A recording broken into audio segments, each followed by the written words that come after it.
Hey guys, good morning.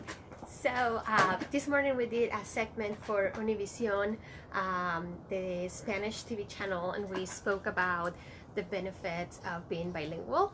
And it went so fast, and I'll post the link later, but I actually wanted to hop online and kind of share with you why it is that Nature's Lab decided to be a bilingual school. So what is being bilingual? Being bilingual is being able to speak and understand more than one language. Bilingual being two, but you could be multilingual, so more than two.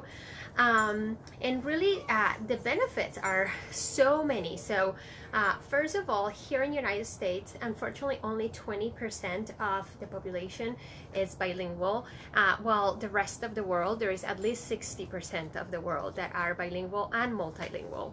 And the benefits are the more obvious ones. So being able to communicate with family members. So if your home language is a language other than English, and you maintain that home language, your children will be more able to communicate with their families back at home, as well as the families here. Remember, our children will not forever be babies.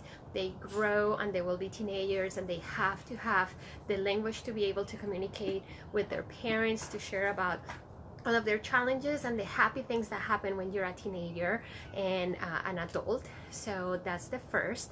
The second one is, of course, having that many more opportunities to have jobs in different companies and different parts of the world, because you're able to communicate with that many more people.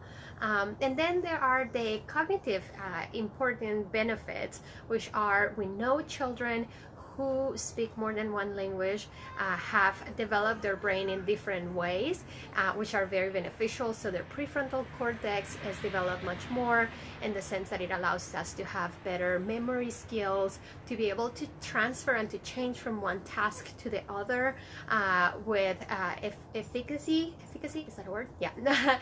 So easily being able to transfer from one area to the other, but being able to focus on the important things. So there is so much research done around people who speak more than one language being able to notice the important aspects of a task and to be able to do it efficiently. Another one is, we know that people who know more than one language tend to have lower incidence of Alzheimer's and to have better memory and things like that. So there's many other benefits, and I am working on an article that I'm going to be posting on our blog. It's going to be our second article. The first one was the importance of exercise for brain development. So what are the things that you can do? First of all, if you're a parent who knows more than one language and you want the children to learn that second language, make sure that you talk to your child in the language that you feel most comfortable, because the language is important, but also the quality and the amount of the vocabulary that they're getting. If you have other people around you, or activities in the neighborhood, or story times, or school, or anything that you can do to add to the exposure of the child on that second language, that is very beneficial. And also to find opportunities for your child, especially as they get older, to engage with people who speak that second language, who they can see as someone with prestige. Because what happens as children get older is that they start to want to imitate and model after those people that they feel like they can relate to, or that they can feel like they appreciate, or that they can look up to.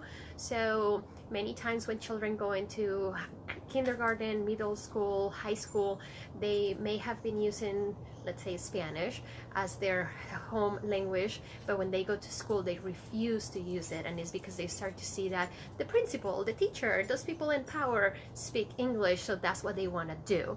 So make sure that you find those opportunities for them to see that people who speak that home language also have those positions and those, you know, more prestigious kind of status, social status, because that's what they're looking for. And we have so many wonderful opportunities to do that in our community, especially here in California, where we have such an amazing you know, mixed community. Hi puppy, you want to be in the video?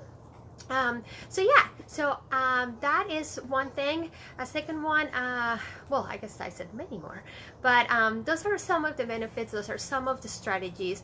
And of course, if Spanish is the language that you are using at home, and or that you're looking for your child to learn Spanish, joining Nature's Lab. We do our 60% of the time during the day we speak in Spanish, because we want the children to be able to get those that language in on those first 5 years of life. The first 7 years are the time, that sensitive period where children can learn more than one language and become natives if you use it appropriately and consistently. So and after 7 it just becomes much harder. So for me, I started speaking English when I was 21, so that's why I have an accent.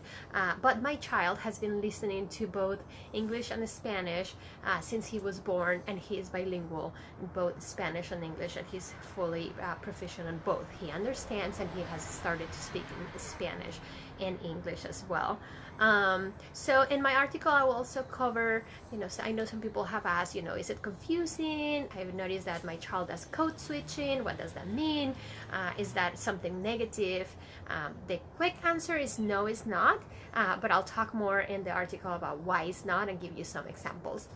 So if you have any questions, post them, email me, and let me know. I'll be finishing up that article today, and we'll also be doing more segments for Univision and for other TV channels, so I will post them. Have a great day. Stay indoors. The air quality is terrible, and you want to make sure that you stay indoors and not breathe in this crappy air unless you really have to. And make sure that you keep your kids indoors. They are so much more sensitive and vulnerable. So have a great day. I'll talk to you soon.